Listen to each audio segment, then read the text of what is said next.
നമസ്കാരം.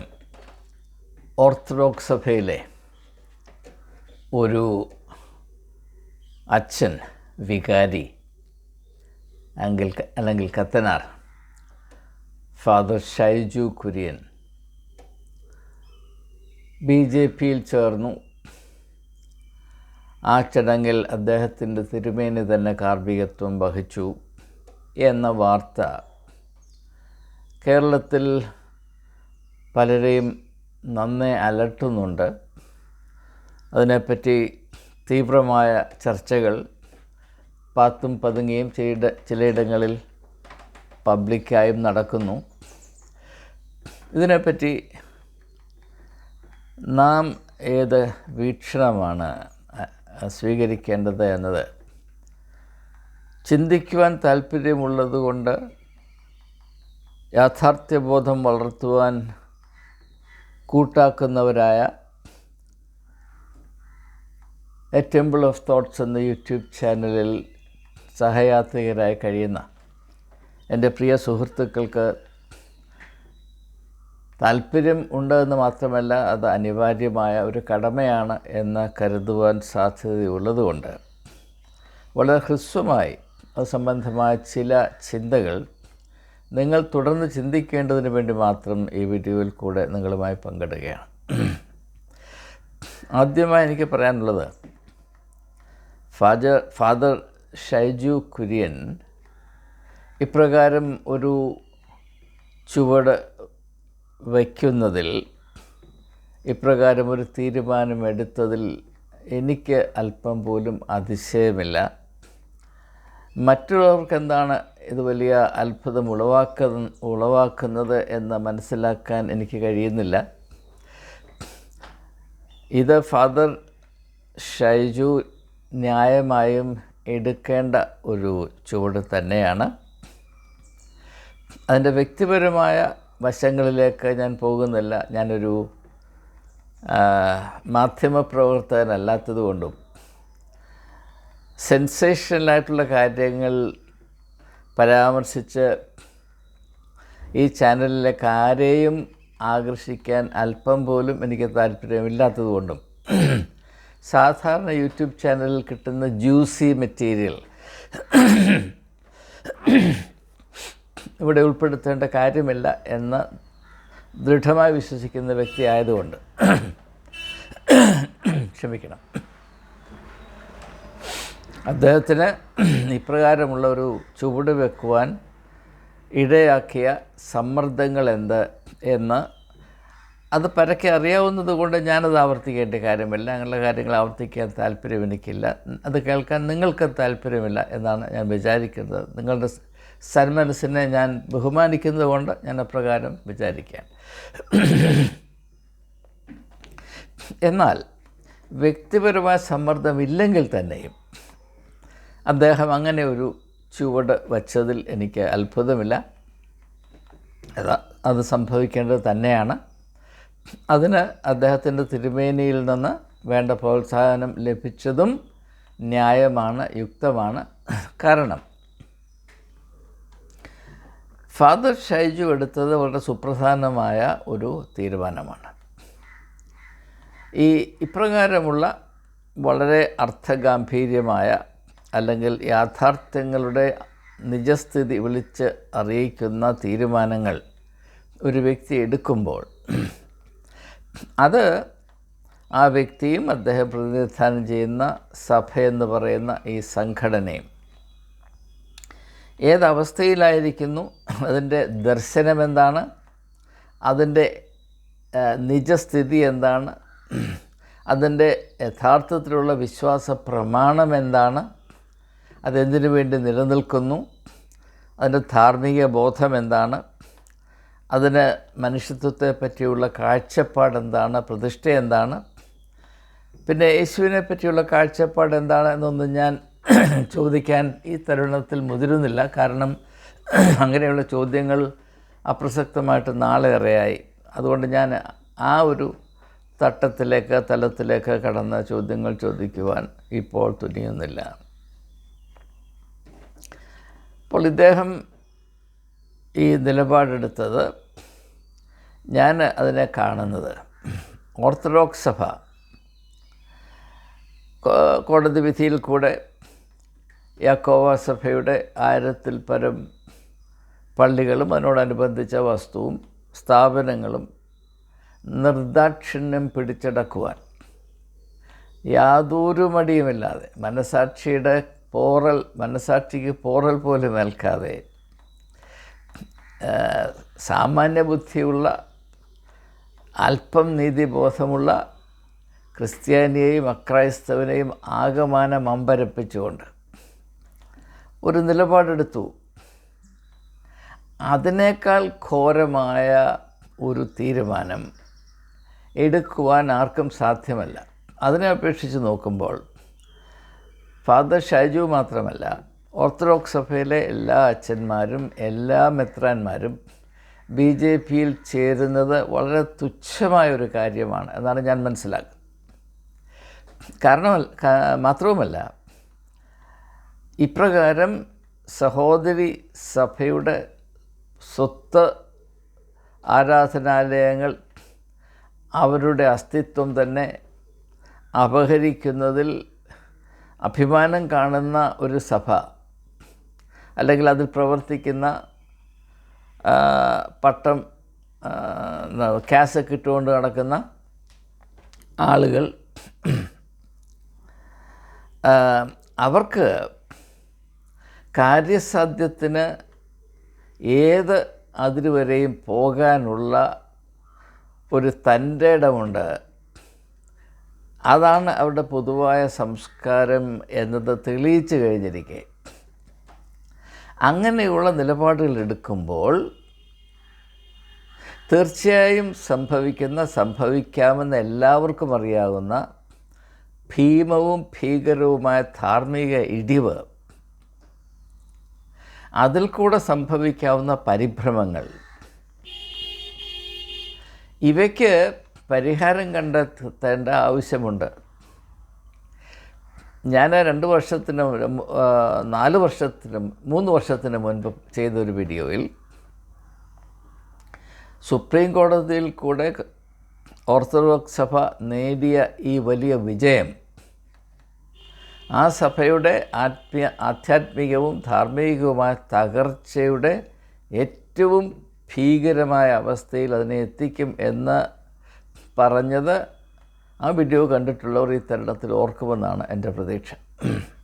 അത് ന്യായമാണ്, അങ്ങനെ സംഭവിച്ചേ മതിയാകുകയുള്ളൂ.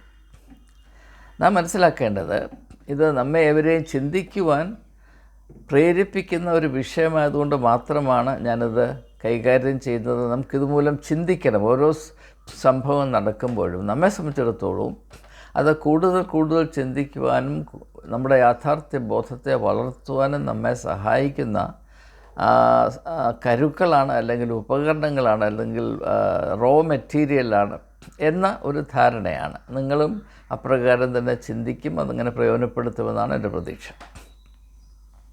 അപ്പോൾ അത് മനസ്സിലാക്കേണ്ടത്, മനുഷ്യർക്ക്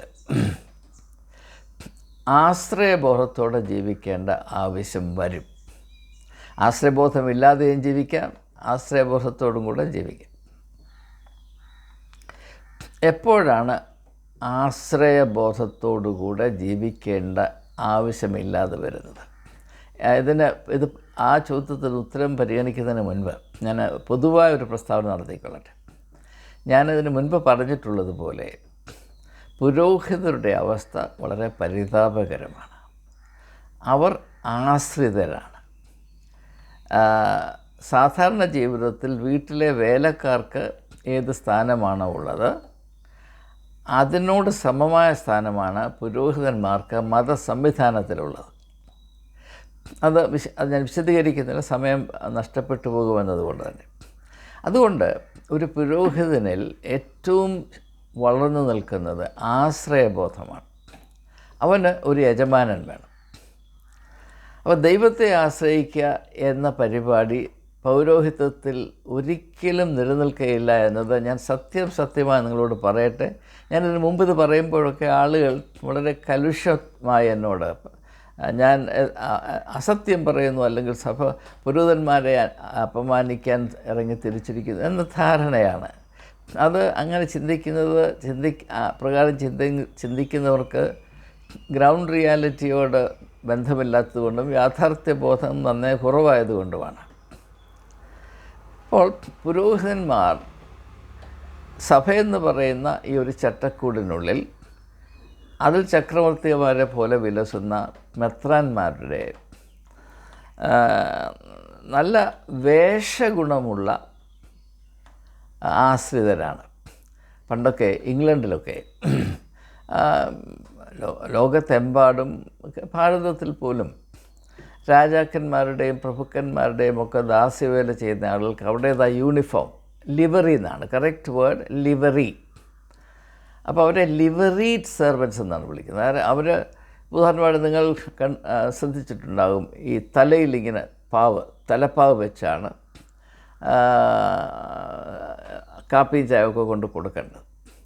അപ്പോൾ അത് ആ ഒരു യജമാൻ്റെ, ആ പ്രഭുവിൻ്റെ, ആ രാജാവിൻ്റെ വലിപ്പത്തെ കാണിക്കുന്നു. അപ്പോൾ അങ്ങനെ ഈ ഒരു വേഷഭൂഷാദി ഉള്ളതുകൊണ്ട് അതുകൊണ്ട് വലിയ കാര്യമാണ് എന്നാരും വിചാരിക്കരുത്. അത് ഒരു പെയ്ഡ് സെർവൻറ്റിൻ്റെ ലിവറിയാണ്, യൂണിഫോമാണ്. അതാണ് അതിനകത്തെ സത്യം, പച്ച പരമാർത്ഥം അതാണ്. പിന്നെ അവർ ചിലർ രാഷ്ട്രീയം കളിക്കാൻ മിടുക്കുള്ളവർ കൊണ്ട് സഭയുടെ രാഷ്ട്രീയം കളിച്ച് ചിലരൊക്കെയും അവരുടെ തലയിൽ കയറിയിരിക്കുന്ന മെത്രാന്മാരെ ആപ്പിലാക്കി അവരെ നിയന്ത്രിച്ച് അങ്ങനെ കഴിയുന്നവരെ ഒഴിച്ചു നിർത്തിയാൽ ബാക്കി എല്ലാവരും അടിമകളാണ്, ആശ്രിതരാണ്. അപ്പോൾ അവർ സാധാരണ നാളിതുവരെയും പിടിച്ചു നിന്നത് മെത്രാന്മാരെ ആശ്രയിച്ചാൽ അവരുടെ കാര്യം കഴിയും, വലിയ പ്രയാസമില്ലാതെ. ചിലർക്ക് വലിയ ലാഭം ഉണ്ടാക്കാനും സാധിക്കും. വിദേശങ്ങളിൽ വളരെ വരുമാനം വരുന്ന സഭകളിൽ പോസ്റ്റിംഗ് കിട്ടും. അങ്ങനെ അവരുടെ ഭാവി സുരക്ഷിതമാക്കും. എന്നാൽ നമ്മുടെ ഇപ്പോഴത്തെ അവസ്ഥ എന്താണ്? പുരോഹിതന്മാർ ആശ്രയിച്ചിരുന്ന മെത്രാന്മാർക്ക് നിലനിൽപ്പില്ലാതായിരിക്കുന്നു. അവരുടെ സ്ഥിതി വളരെ അപകടത്തിലാണ്. കാരണം ഈ മെത്രാന്മാരുടെ മുഴുവനും സാമ്പത്തിക ഇടപാടുകൾ, അതിൽ നിലനിൽക്കുന്ന നിയമലംഘനങ്ങൾ, പ്രത്യേകിച്ച് ഇക്കണോമിക് ഒഫൻസസ്, അതിൻ്റെ വിശദാംശങ്ങളിലേക്ക് ഞാൻ പോകുന്നില്ല. അതെല്ലാം ഇനിയും അധികം നാൾ കഴിയാതെ വെളിയിൽ വരാൻ പോകുന്നു. ഞാനായിട്ടിപ്പോഴത് പറയുന്നില്ല. ഇതിൻ്റെ പൂർണ്ണ വിവരം കേന്ദ്ര ഗവൺമെൻറ്റിനുണ്ട്, EDയുടെ കയ്യിലുണ്ട്. ഞാൻ ഏതാണ്ട് ഒരു വർഷം മുൻപ് ഏഷ്യാനെറ്റിൽ ഒരു പ്രോഗ്രാമിൽ പങ്കെടുത്തപ്പോൾ പറഞ്ഞു, വസ്തുനിഷ്ഠമായ ഒരു അന്വേഷണം കേരളത്തിലെ മെത്രാന്മാരുടെ സാമ്പത്തിക കൊഴുപ്പിനെ സംബന്ധിച്ച് നടന്നാൽ ഇവരിൽ ഭൂരിപക്ഷം ആളുകളും അഴിക്കുള്ളിലാകുമെന്ന് ഞാൻ പറഞ്ഞതാണ്. പറയാൻ താല്പര്യമുണ്ടായിട്ട് പറഞ്ഞതല്ല. യാഥാർത്ഥ്യം, സത്യം പറയുന്നത് മടിക്കരുത് എന്ന ഒരു നിർബന്ധമുള്ളത് കൊണ്ടാണ്. അതിൻ്റെ ക്രിസ്തീയ കടമയായി ഞാൻ കണക്കാക്കുന്നത് കൊണ്ട് തന്നെയാണ്. ഞാൻ പറയുന്നത് കള്ളമാണെങ്കിൽ നിങ്ങൾ നിശിതമായി എന്നെ വിമർശിക്കുകയും അതിനുള്ള ശാരീരികമായ ശിക്ഷ എനിക്ക് നൽകുകയും ചെയ്യണം. അടികൊള്ളാൻ ഞാൻ തയ്യാറാണ്. ഞാൻ മനഃപൂർവ്വം കള്ളം പറഞ്ഞുവെന്ന് ആർക്കെങ്കിലും തെളിയിക്കാറുണ്ട്. പക്ഷേ നമ്മുടെ ഇടയിൽ സ്ഥിതി ചെയ്യുന്ന ഈ വലിയ ഭീകരമായ അധഃപതനത്തിനെതിരെ കണ്ണടയ്ക്കുന്നതാണ് ഒരു ക്രിസ്ത്യാനിയുടെ കടമ എന്ന് ആരെങ്കിലും എന്നോട് പറഞ്ഞാൽ അത് സ്വീകരിക്കാൻ ഒട്ടും ഞാൻ തയ്യാറല്ല എന്നുകൂടെ അതിശക്തമായിട്ട് ഞാൻ പറഞ്ഞുകൊള്ളട്ടെ. അപ്പോൾ അങ്ങനെയുള്ള മെത്രാന്മാർ വളരെ വളരെ അസുരക്ഷിതരാണ്. അപ്പോൾ ഈ അടുത്ത കാലം വരെ ഒരു പുരോഹിതന്, ആശ്രിതനായി മാത്രം കഴിയുവാൻ അവകാശമുണ്ടായിരുന്ന പുരോഹിതന് അവൻ്റെ രാജാവായ മെത്രാനെ ആശ്രയിച്ച് നിന്ന് രക്ഷപ്പെടാമായിരുന്നുവെങ്കിൽ ആ ആശ്രയം പോയി. അത് ഉണങ്ങിയ കരിയില പോലെ കാറ്റ് പറത്തിക്കൊണ്ടുപോയി. ഇപ്പോൾ ആ മെത്രാനും അങ്കലാപ്പിലാണ്. നമ്മുടെ ശുദ്ധമലയാളത്തിൽ പറഞ്ഞാൽ ആ മെത്രാനും വേവ് വെള്ളൽ തൂറ്റലാണ്. എൻ്റെ കറക്റ്റ് മലയാളം അർത്ഥം എന്താണ്? ചെറുപ്പത്തിലേറെ കേട്ടിട്ടുണ്ട്, നീ വേവ് വെള്ളം തൂറ്റും. അത് എന്തോ എൻ്റെ ശാസ്ത്രീയമായ വശം എനിക്ക് അറിഞ്ഞുകൂടാ. അപ്പോൾ പുരോഹിതന്മാരെ സംരക്ഷിച്ച് നിർത്തിയിരുന്ന മെത്രാന്മാർ ഇപ്പോൾ അവരുടെ സാമ്പത്തിക കൊഴുപ്പിൽ അടങ്ങിയിരിക്കുന്ന കെമിസ്ട്രി കൊണ്ട് ഇപ്പോൾ വേവ് വെള്ളം തൂറ്റുന്ന ഒരവസ്ഥയിലാണ്. അതുകൊണ്ട് ഈ ഷൈജു കുര്യൻ പോലെയുള്ള അല്പം സാമർഥ്യമുള്ള എന്നാൽ ഇച്ചിരി കേമന്മാരായ എന്ന് മാത്രമേ ഞാനിപ്പോൾ പറയുന്നുള്ളൂ, ഇച്ചിരി കേമന്മാരായ, ഇച്ചിരി അഭ്യാസം വളരെ ചാടിയ അഭ്യാസം കാണിക്കാൻ മികവുള്ള അച്ഛന്മാർ പെട്ടെന്നത് തിരിച്ചറിഞ്ഞു. അവർ മറ്റൊരഭയം കണ്ടെത്തിയേ മതിയാകൂ. അതവിടെ നിലനിൽപ്പിൻ്റെ പ്രശ്നമാണ്.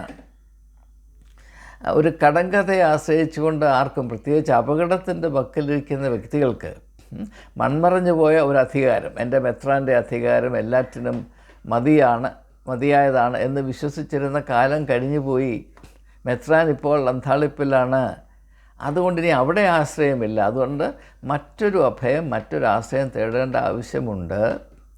ആ യാഥാർത്ഥ്യം നമ്മെ വിളിച്ചറിയിക്കുന്ന ആദ്യത്തെ സംഭവങ്ങളിൽ ഒന്നാണിത്. അങ്ങനെ മാത്രമാണ് ഞാൻ അതിനെ കാണുന്നത്. അതാണ് എൻ്റെ പരമമായ സത്യം. അതുപോലൊരു ഷൈജു കുര്യൻ എന്ന് പറയുന്ന പാതിരി BJPയിലേക്ക് ചേക്കേറി എന്നതുകൊണ്ട് എനിക്ക് അല്പം പോലും അതിശയമില്ല. ബാക്കിയുള്ളവർ എന്താണ് താമസിക്കുന്നത്, വൈകുന്നത്? ഈ ചടങ്ങിൽ പങ്കെടുത്ത മെത്രാൻ ഉൾപ്പെടെ ബാക്കിയുള്ളവർ എന്തുകൊണ്ടാണ് വൈകുന്നത് എന്നാണ് എനിക്ക് മനസ്സിലാകാത്തത്. അപ്പോൾ കേരളത്തിൽ പൊതുവേ ഇത് ഒരു ആരംഭമായിട്ട് വേണം നമുക്ക് കാണേണ്ടത്. ഇനിയും ബാക്കിയുള്ള കാര്യങ്ങൾ കാണാം. ഇനിയും ചരിത്രപരമായൊരു കാര്യം ഞാൻ സൂചിപ്പിക്കാൻ പോകുകയാണ്. ലോകപ്രശസ്ത സോഷ്യൽ സയൻറ്റിസ്റ്റായിരുന്ന മാക്സ് വെയ്ബർ സോഷ്യോളജി ഓഫ് റിലിജിയന് ഏറ്റവും അധികം സംഭാവന ചെയ്ത രണ്ട് വ്യക്തികളുടെ പേരെടുത്താൽ അതിലൊന്ന് മാക്സ് വെയ്ബറും രണ്ടാമത്തേത് എമിൽ ഡർഖായുമാണ്. അദ്ദേഹം എഴുതിയൊരു പുസ്തകമുണ്ട്, ദ റിലിജിയൻ ഓഫ് ഇന്ത്യ, ഇന്ത്യയുടെ മതം. അത് ഇംഗ്ലീഷ് പരിഭാഷ ലഭ്യമാകുന്നതാണ്. അത് നെറ്റിൽ നിന്ന് കിട്ടുമോ എന്നെനിക്ക് സംശയമാണ്. പക്ഷെ ഞാനത് പ്രിൻ്റഡ് വേർഷൻ വാങ്ങിച്ച് വായിച്ചതായിട്ടാണ് ഓർമ്മ. 1992 അതിൻ്റെ ഇംഗ്ലീഷ് പരിഭാഷ ഭാരതത്തിൽ കിട്ടാൻ തുടങ്ങിയതെന്നാണ് എൻ്റെ ഓർമ്മ.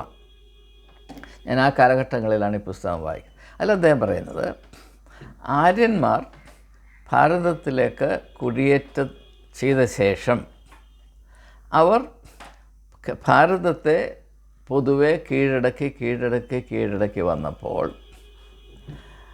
ചരിത്രം കണ്ട ഏറ്റവും വലിയ കൺവേർഷൻ പ്രോജക്റ്റ് നടത്തുന്നതിൽ അവർ വിജയിച്ചു. അതിന് ഏകദേശം 800 വർഷത്തോളം എടുത്തു എന്നാണ് അദ്ദേഹത്തിൻ്റെ കണക്ക്. ആ കണക്കിനെ സാധൂകരിക്കുന്ന റിസർച്ച് മെറ്റീരിയൽ ആ പുസ്തകത്തിലില്ല എന്നതാണ് എൻ്റെ ഓർമ്മ. എന്നാലും അദ്ദേഹം അത് പറയുന്നു, ഞാൻ വായിച്ചായിട്ട് എനിക്ക് ഓർമ്മയുണ്ട്. എന്നാൽ 800 വർഷം കൊണ്ട് ഇത്ര വിശാലമായ ഭാരതത്തെ, അന്നത്തെ അഖണ്ഡ ഭാരതം ഇതിനേക്കാൾ വലുതാണ് നിങ്ങൾക്കറിയാം. അപ്പോൾ ഭാരതത്തെ എങ്ങനെയാണ് കുടിയേറി വന്ന ആര്യന്മാർ, ഇപ്പോൾ ആര്യന്മാർ കുടിയേറി വന്നു എന്ന് പറഞ്ഞാൽ അടി കിട്ടും. കാരണം ചരിത്രം ഇഷ്ടം പോലെ തിരുത്തി എഴുതാമല്ലോ, അതുകൊണ്ട് തന്നെ. പക്ഷേ നിങ്ങൾ വീര സവർക്കറിൻ്റെ ഹിന്ദുത്വം എന്ന പുസ്തകം വായിച്ചാൽ ആര്യന്മാർ പേർഷ്യൻ ഭാഗത്ത് നിന്ന് ഇവിടെ കുടിയേറി വന്നവരാണെന്നും അവർ സിന്ധു നദീതീരത്ത് ആദ്യം പാർത്തുവെന്നും അവിടെ നിന്ന് ഭാരതത്തിൻ്റെ മറ്റെല്ലാ തലങ്ങളിലേക്കും പടർന്നു വികസിച്ചുവെന്നും അതിൻ്റേതായ വലിയ ആധികാരികതയോടുകൂടെ അദ്ദേഹം വളരെ എന്താണ് പറയുന്നത്, മെമ്മറബിൾ ഡിസ്ക്രിപ്ഷൻ, അവിസ്മരണീയമായ തരത്തിൽ അവിടെ വിവരിച്ചിട്ടുണ്ട്. അപ്പോൾ ആ ഒരു പ്രസ്ഥാനത്തിൽ, അല്ലെങ്കിൽ ആ ഒരു എൻ്റർപ്രൈസിൽ, അതായത് ഭാരതത്തെ ആകമാനം ഈ ഹിന്ദു മതം എന്ന് പറയുന്ന, അല്ലെങ്കിൽ സനാതന മതം, ഹിന്ദു മതം എന്ന വാക്ക്, ഹിന്ദു എന്ന വാക്ക് വേദങ്ങളിലെങ്ങുമില്ല, അത് നിങ്ങൾക്കറിയാവുന്ന കാര്യമാണ്. അപ്പോൾ സനാതന ധർമ്മത്തിലേക്ക് മറ്റുള്ളവരെ ചേർക്കാനായിട്ട് നമുക്കറിയാം, ഭാരതത്തിൽ വിവിധ സ്ഥലങ്ങളിൽ ആയിരക്കണക്കിന് ചെറിയ ചെറിയ മതങ്ങൾ, nature religions, tribal religions, primitive religions ഒക്കെ ഉണ്ടായിരുന്നു. അവരെയൊക്കെ ചേർക്കാനായിട്ട് ഉപയോഗിച്ച തന്ത്രം, ഓരോ ഗോത്രത്തിൻ്റെയും തലവനെ ആദ്യം കൺവേർട്ട് ചെയ്യും. അത് ആ തലവൻ്റെ കൂടെ ബാക്കിയുള്ളവരിങ്ങി പോരും. ഇതാണ് തന്ത്രം. അത് തന്നെ കേരളത്തിൽ സംഭവിക്കും എന്നതാണ് ഞാൻ നടത്തുന്ന ഭവിഷ്യവാണി. The prediction I make is that more and more Christian leaders, priests, Christian leaders means ബിഷപ്പന്മാരും പാദ്രിമാരും BJPയിലോട്ട് ചേക്കേറും. കാരണം അവരെ സംബന്ധിച്ചിടത്തോളം രണ്ട് സാധ്യതകളാണുള്ളത്. ഒന്ന്, ക്രിസ്തു മതത്തിൽ വിശ്വസിക്കുന്നതുകൊണ്ട് ഞാൻ രാഷ്ട്രീയത്തിൽ പ്രവേശിക്കുകയില്ല, എനിക്കൊരു പാർട്ടി പൊളിറ്റിക്സ് ഇല്ല എന്ന നിലപാടെടുത്ത് ഞാൻ ക്രിസ്തുവിൻ്റെ ആദർശങ്ങളെ മാത്രമാണ് പിന്തുടരുന്നത്. ആ ആദർശങ്ങളെ പിന്തുടരുമ്പോൾ ഇപ്രകാരം ഒരു പാർട്ടിയുടെയും മെമ്പറാകുവാൻ അല്ലെങ്കിൽ അതിൻ്റെ ഔദ്യോഗികമായ അതിൻ്റെ ഭാഗമാകുവാൻ എനിക്ക് സാധ്യമല്ല. ഞാൻ സ്വതന്ത്രനായി നിൽക്കും, യേശുവിനെ മാത്രം അനുസരിക്കും, ആ അധികാരം മാത്രം സ്വീകരിക്കും എന്ന നിലപാടെടുക്കാം. ആ നിലപാടെടുത്താൽ പല ആളുകളും അഴിക്കുള്ളിലാകും. കാരണം ഞാൻ സൂചിപ്പിച്ചു കഴിഞ്ഞു, ആവർത്തിക്കുന്നില്ല. ഒരേ ഒരു പോംവഴി, ക്ഷമിക്കണേ, രക്ഷിക്കണേ, തെറ്റുപറ്റിപ്പോയി, പക്ഷേ എന്നെ സംരക്ഷിക്കണേ എന്ന് പറഞ്ഞ് അഭയം തേടുക, അഭയം നൽകാനായി കാത്തിരിക്കുന്നു. കാരണം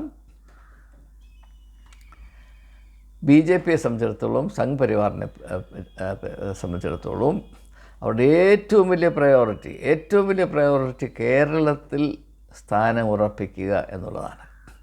അതിനുവേണ്ടി എന്ത് ചെയ്യാനും തയ്യാറാണ്, എന്ത് ചെലവാക്കാനും തയ്യാറാണ്. ഞാൻ ഒരു ചെറിയ വെളിപ്പെടുത്തൽ നടത്താൻ പോവുകയാണ്. പ്രൈം മിനിസ്റ്റേഴ്സ് ഓഫീസിൽ ജോലി ചെയ്യുന്ന ഒരു വ്യക്തി എന്നെ കഴിഞ്ഞ വർഷം ഫോണിൽ വിളിച്ചിട്ട് ചോദിച്ചു, പ്രൈം മിനിസ്റ്ററുമായ ഒരു മീറ്റിംഗ് അറേഞ്ച് ചെയ്താൽ അദ്ദേഹത്തെ ഒന്ന് കാണാമോ എന്ന് ചോദിച്ചു. അപ്പോൾ കാര്യം എനിക്ക് മനസ്സിലായി, കേരളത്തിൻ്റെ രാഷ്ട്രീയമായ നില. അപ്പോൾ ഞാൻ പറഞ്ഞു, എനിക്ക് അദ്ദേഹത്തെ ഒന്ന് കാണുന്നതിൽ ഒരു പ്രയാസവുമില്ല. അദ്ദേഹം എൻ്റെ പ്രധാനമന്ത്രിയാണ്. ഒരു പൗരൻ എന്ന നിലയിൽ ഒരു പ്രൈം മിനിസ്റ്റർ വിളിച്ചാൽ പോയി കാണുക എന്നത് എൻ്റെ കടമയാണ്. പോകാതിരുന്നാൽ ശിക്ഷയൊന്നുമില്ല, അതെനിക്കറിയാം. പക്ഷേ എനിക്ക് കേർട്ടസി എന്ന് പറഞ്ഞൊരു കാര്യമുണ്ട്. അപ്പോൾ ഞാൻ പോയി കണ്ടിരിക്കും. പക്ഷേ എന്തിനാണ് എന്നതൊരു പ്രശ്നമാണ്. അത് കേരളത്തിലെ രാഷ്ട്രീയ തന്ത്രത്തിൻ്റെ ഭാഗമാകാനാണെങ്കിൽ ഞാൻ വരേണ്ട കാര്യമൊന്നുമില്ല. അത് അദ്ദേഹത്തോട് പറയണം, ഒരൊറ്റ കാര്യം ചെയ്താൽ മതി. ഒരൊറ്റ കാര്യം ചെയ്താൽ കേരളത്തിൽ BJP വേരുറയ്ക്കും. അതിത്ര മാത്രമാണ്. സംഘ് പരിവാറിൻ്റെ കാഴ്ചപ്പാട് അനുസരിച്ച് മുസ്ലിമുകാർക്കും ക്രിസ്ത്യാനികൾക്കും ഭാരത പൗരത്വത്തിന് അവകാശമില്ല. കാരണം അവിടെ പിതൃഭൂമിയും പുണ്യഭൂമിയും ഭാരതത്തിന് വെളിയിലാണ്. അതുകൊണ്ട് അവർക്കിവിടെ പൗരന്മാരായി കഴിയുവാൻ അവകാശമുണ്ടാകരുത് എന്ന് വീര സർവാക്കറും ഗുരു ഗോവാൾക്കറും വളരെ ശക്തമായി എഴുതി വച്ചിരിക്കുന്നതാണ് നിങ്ങളുടെ വേദപുസ്തകം. എന്നാൽ അത് ഞങ്ങൾ വിശ്വസിക്കുന്നില്ല. ആ ഒരു കാഴ്ചപ്പാട് ഇപ്പോൾ പ്രസക്തമല്ല, അതിനെ ഞങ്ങൾ ഉപേക്ഷിച്ചിരിക്കുന്നു എന്നൊരൊറ്റ പ്രസ്താവന നടത്തുവാൻ ബഹുമാനപ്പെട്ട പ്രൈം മിനിസ്റ്റർ കൂട്ടാക്കിയാൽ മതി. ഞാൻ അദ്ദേഹത്തെ കാണേണ്ട കാര്യമൊന്നുമില്ല.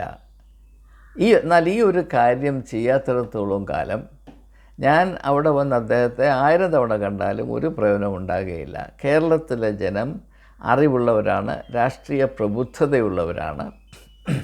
അവരെ സംബന്ധിച്ചിടത്തോളം എന്തെങ്കിലും അടിസ്ഥാനമില്ലാതെ അവിടെ നിലപാട് മാറ്റുന്നവരല്ല. അതുകൊണ്ട് അതിനൊരു അടിസ്ഥാനം ഉണ്ടാക്കി കൊടുക്കുക എന്നതായിരിക്കണം പ്രയോറിറ്റി. അതിനുശേഷം യാതൊരു വിധത്തിലുള്ള സംസാരവും ഉണ്ടായിട്ടില്ല. ഇനി മറ്റൊരു ചെറിയ അനുഭവം കൂടെ പറയാം. ഞാൻ 2016 സെൻറ്റ് സ്റ്റീഫൻസ് കോളേജിൻ്റെ പ്രിൻസിപ്പലായി റിട്ടയർ ചെയ്യുന്ന സമയമെടുത്തപ്പോൾ ഡൽഹി ചീഫ് മിനിസ്റ്ററായ അരവിന്ദ് കെജ്രിവാൾ എന്നെ അദ്ദേഹത്തിൻ്റെ ഓഫീസിൽ ക്ഷണിക്കുകയും ഒരു കപ്പ് കാപ്പി കുടിക്കാം എന്ന് പറഞ്ഞ് നേരത്തെ പരിചയമുള്ള ആളായതുകൊണ്ട് ഞാൻ ചെന്നപ്പോൾ വളരെ സന്തോഷവും ബഹുമാനം. അപ്പോൾ അവസാനം എന്നോട് പറഞ്ഞു, സാറ് റിട്ടയർ ചെയ്ത് നാട്ടിലോട്ട് പോവുകയാണല്ലോ. ഞാൻ പറഞ്ഞു പോവുകയാണ്. അപ്പം ചോദിച്ചു, ആം ആദ്മി പാർട്ടിയുടെ കേരളത്തിലെ ചുമതല സാറിന് ഏറ്റെടുക്കാമെന്ന് എന്നോട് ചോദിച്ചു.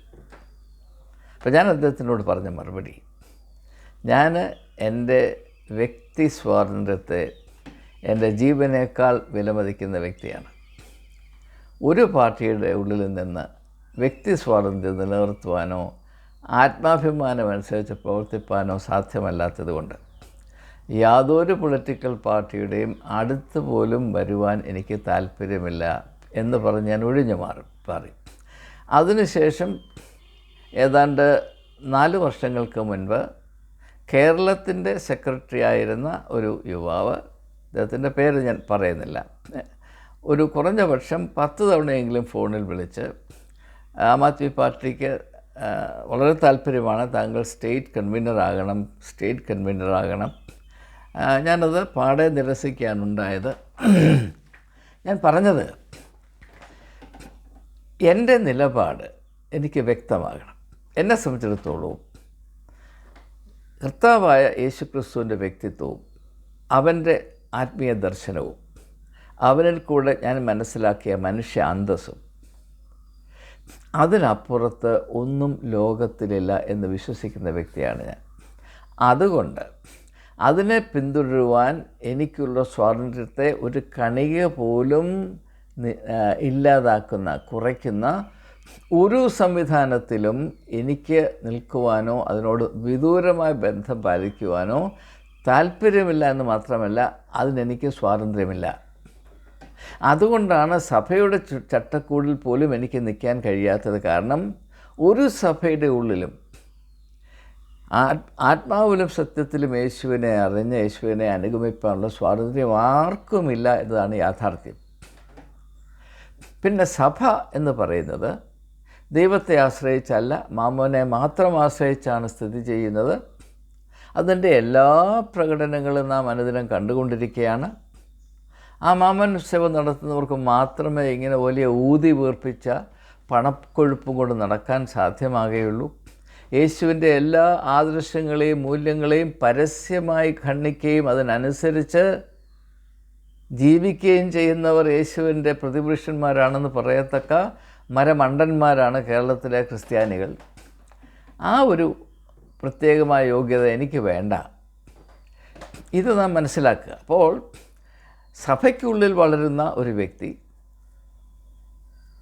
പണം കൊണ്ടും അത് നൽകുന്ന കൊഴുപ്പ് കൊണ്ടും മാത്രമാണ് സഭ ഓടേണ്ടതെന്ന് ചെറുപ്പം മുതലേ ധരിക്കുന്നൊരു വ്യക്തി, അങ്ങനെയുള്ള ആളുകളെ വാർത്തെടുക്കാൻ ശ്രമിക്കുന്ന പുരോഹിതന്മാരെ അടിമകളായി ഉപയോഗിക്കുന്ന മെത്രാന്മാർ, ഇവർക്കൊക്കെ ന്യായമായി സംഭവിക്കാവുന്ന ധാർമ്മികമായ ഇടിവുകൾ, അതുകൊണ്ടുണ്ടാകുന്ന പരാധീനത, അതുകൊണ്ടൊരു സംരക്ഷണം അത്യാവശ്യമായി വരുന്ന ആ ഒരു ദയനീയമായ അവസ്ഥ, ദൈവത്തെ വിളിച്ചപേക്ഷിക്കാൻ സാധ്യമല്ല. പിന്നെ ആകപ്പാടെ ഇപ്പോൾ അവശേഷിക്കുന്നത് മോദി എന്ന് പറയുന്ന ദൈവം മാത്രമാകയാൽ അങ്ങോട്ട് ചേക്കേറുന്നത് ഒന്നാന്തരം യുക്തിയാണ്, യാതൊരു സംശയമില്ല.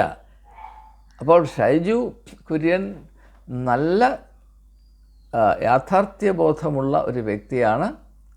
അദ്ദേഹത്തിന് ഇനിയും വലിയ വളർച്ചയുണ്ടാകും. അദ്ദേഹത്തെ നേതാവായി കണ്ട് അനേകർ അദ്ദേഹത്തിൻ്റെ കമനീയമായ ഈ മാതൃക അനുസരിച്ച് കൂടുതൽ സുരക്ഷിതത്വവും ലാഭവുമുള്ള ഒരിടത്തേക്ക് ചേക്കേറും.